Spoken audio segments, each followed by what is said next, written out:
Yo, what's good with you on today's video? I got how to make still a Brainrot. I believe this is part 15. Sorry for the delay with videos and stuff. Was busy with college stuff, locking in now to get you guys some more content. So this video is gonna be pretty chill, pretty small. So one, I added mutation effects, like just changing the color of NPCs and whatnot, because people were asking me, they don't know how to do that, and where you would put the code to apply effects and stuff if you wanted to add particles and whatnot to your mutated NPCs, so I'll show you guys how to do that. I fixed the bug where NPCs with mutations would not save if you left the game. So now they save and they load properly when you return the game. And I added a global message command. So now you can, so by global, this means not just this server, it will be displayed on all servers for private admins and stuff. For people on the private admin list, it will display for every single server, right? So let's go ahead and get straight into it. Okay, so first things first, open up the local script. We will be here for approximately 5 seconds. So find the notification event inside of the core event on client events function, right? So notification, we're gonna go right here. You're going to press enter, then else if notification type is equal to, in quotation marks, you're going to put GM. GM is gonna be, that's gonna be the name of the command. It just stands for global message. It's just short for global message, right? So our second argument will obviously be the message, the content we want to, announce to everybody. Then we'll just say core GUI dot notification text label dot text is equal to message. Then we'll wait task dot wait 3 seconds. You can put whatever number you want, however long you want, and then we'll just reset it. Core GUI dot notification text label dot text is equal to an empty string.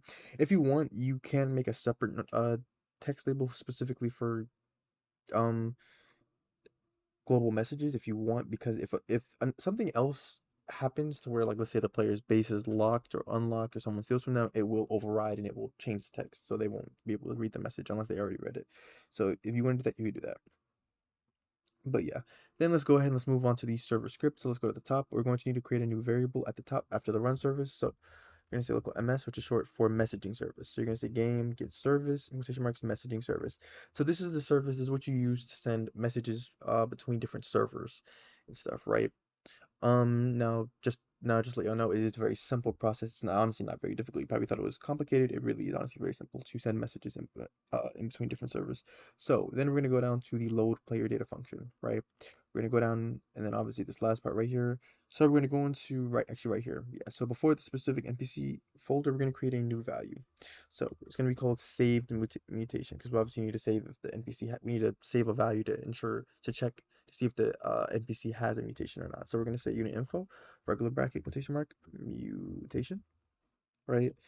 Then from there, we're going to scroll down. You're going to go right here, then press enter. Then you're going to say if saved mutation is not equal to, in quotation marks, none, right? Because if it's none, they do not have a mutation. So press enter. Then you will say, we'll create a value for said mutation. So we will say, oh, cool. Or actually, we could really just save ourselves some time here. So we could open up the module script. Oh, yeah, yeah, actually, yeah. So let's scroll all the way down to the bottom, right here. Yep, right there, where we create, or where we spawn NPCs, right? Where we're setting everything up. Copy and paste the mutation value. Copy and paste. Boom. Saving us some time, and then obviously all you're gonna do is just set the value to save the mutation, and then just change this to NPC, right? Then after that, you're going to say if mutation dot value is equal to golden, enter, right? Now keep in mind, this is for me because that's one of mine, but you guys don't have to do that, right? You guys have to do that. So I'm going to add this once we get to this part, but so this is the stuff I was talking about. So we're just going to, hold on, we're going to copy and paste this part right here. So Control C, Control V, C, you would just simply copy, you would essentially just copy and paste the code inside of the if statements and stuff for the mutations, right? And then obviously just update it with NPC. Now, now here's what I meant when I said I was going to show you guys how to add effects, right? So, I mean, if you wanted to add particles and stuff, what you guys could do is just simply create a folder called mutations folder, and then just have you could just have each one name, and then you could just have a folder inside of that folder that has I guess it's probably better just to show you. So if you wanted, you could just do something like mutation folder, and then you could just have a folder inside where you got folders inside where each folder is named after a mutation, so like blood moon or whatever, right? And then you would have the effects inside of this folder, and then you would just clone the effects and then just parent them to the NPC, right? That's if you wanted to do like effects. I'm simply just changing the color and material of my NPC. So I'm just going to say for I comma v in I pairs, then I'm just going to say NPC get children, close parentheses, press enter, and then I'm just gonna say if V is a part, right? Or V is a mesh part, I will say V dot material is equal to enum dot material dot neon. That's what I'm gonna set mine to, right? So then from there, now I'm just gonna change the body colors to make the body like golden, since this is the golden thing. So I'm gonna say NPC and then regular bracket quotation marks body colors, right? So we can change the color of the body, and then we're gonna say dot head color. Make sure you do color, not color 3, because color 3 for some reason doesn't seem to work when you do color 3 value. So we're just gonna use regular color value. So for color dot new, and then I'm gonna set mine to new yellow. You can set this to whatever color you want, and you guys don't have to do this. This is optional. I'm just showing people how to do it in case they wanted to do stuff like this. Then I'm just gonna just spam this a couple times, so just copy and paste, because we obviously need the other body parts. So left arm color, and I'll just copy and paste this, and then just change this part to right arm color. Then, of course, we need our legs. So right leg, left leg, and then the last thing will just be the torso. So then torso dot. Oh my bad, I forgot the dot. Or wait, oh wait, sorry, wait, no, there is no. Wait, is there a dot? No, sorry, there's no dot. My bad, my bad. There is no dot. So yeah, right, and then right leg color. Yep, there we go. So yeah, that's how you would change the colors. Of the body parts and everything. First thing is like go to mutation, then we'll say else if mutation that value is equal to quotation marks. We'll put blood, press enter, and then same thing. You just go over here and then you would just copy this stuff right here, Control C, Control V, and then just obviously change this to NPC, right? And then I guess I'll just do the same thing. So I won't change the material this time though. So I'll just copy that, paste it here, and then I'll just change this to red. Yeah, really red, right?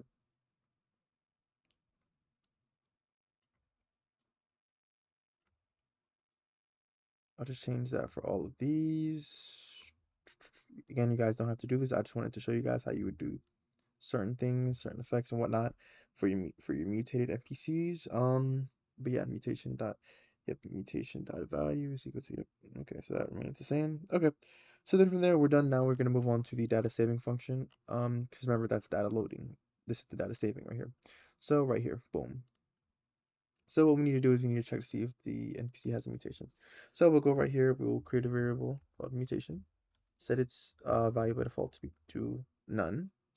Then we will say if rig find first child mutation. If we find the value, then that means they have a mutation. If not, then just leave it set to none. Right, then press enter, and then you'll say mutation is equal to rig dot mutation dot value. Then we will simply just come down here and then just save the value. So or actually, hold on, before we do that, put a comma right here, then move to the next line. Regular bracket, quotation mark, mutation, just like we've done before. And then you'll just say it's equal to mutation, right? Boom. So then, that's it with that. Let me just double check to make sure we are good. Okay, we're good. So yeah. So then, after that, we're just gonna scroll actually all the way down to the bottom, very bottom of the script. So we're gonna go right before this while loop. We're gonna add a new function. We're going to use the messaging service. So here is how you receive messages, right? Here's how you receive messages on the server. So you're going to say ms.subscribe, or oh, my bad. Sorry, colon subscribe async. So yeah. Um, so what this is, it listens for messages, which in other words means it's waiting for for you to trigger the event, we'll call it. And then the name of the event is GM, and then comma, and then callback will be the function, close parentheses, enter. So then this function will be triggered whenever I guess run that event, I guess if you that's what you want to call it. So then we have our message. So inside of the function, parentheses, you'll put data table because it gives you a data table. I think it's like the data, which is the content you sent, plus I think that's like the time it was sent or like the player user ID. I don't know. But anyway, message is equal to data table, then it's going to say regular bracket quotation marks data, right? Because that's what you actually sent over. Then core event fire all clients so that the message is displayed to everybody. Notification, comma, quotation marks, GM, comma, and then you'll send over the message. Boom, right? And then that's what we did on the local script. Now moving on to the module script. we're just gonna be doing some more copying and pasting and stuff. So once again, we're gonna need to create a variable for the messaging service. So go up here, local ms is equal to game, get service, messaging service, right? Then after that, we're going to scroll down actually a significant amount. Let's just go ahead. Yeah, we're scroll down to like the 400. So right here where we have right here, yep, the commands. So right here, yep, we're gonna add a new command. So else if command is equal to in quotation marks semicolon GM, and then of course and table.find private admin list comma player.name, because obviously we would not want players who just have the admin game pass to be able to use global message command. Press enter, right? Then you can just copy and paste this right here actually. Control C, Control V, then you'll just change this to be message, right? Then you will just you do not need the else if part, so you could just delete that. And then you can just say if I is greater than 1. The reason for that is we want to skip the first part of the message, which is this part, the command, the actual command. So we want to skip that, and then you're just going to simply say message is equal to message dot dot dot quotation mark space dot dot dot v. So it's just gonna combine everything into one message, right? Then after that, we're going to publish. So ms publish async. This is how you like kind of call the event, or like it's almost like it's similar concept as remote events. It's like you're firing the messaging service so that it'll publish the message or the event, I guess you want to call it. So then quotation marks GM, and then we'll send over the message. Not the message, but the message itself. Then we'll scroll down here, and then obviously we got to add I think that's too far down. Or no, maybe not. No, wait, no, that is too far down. Hold on. Where is it? Oh yeah, right here. Then obviously we need to add the code. So if I go back up to the top to the data saving part, right? Yeah, this stuff for the mutations, obviously we would want to add this. Oh, right here. Yeah, yeah. Obviously we would want to add this here. So I'm just gonna just go over and just copy and paste. So just Control C for the mutations.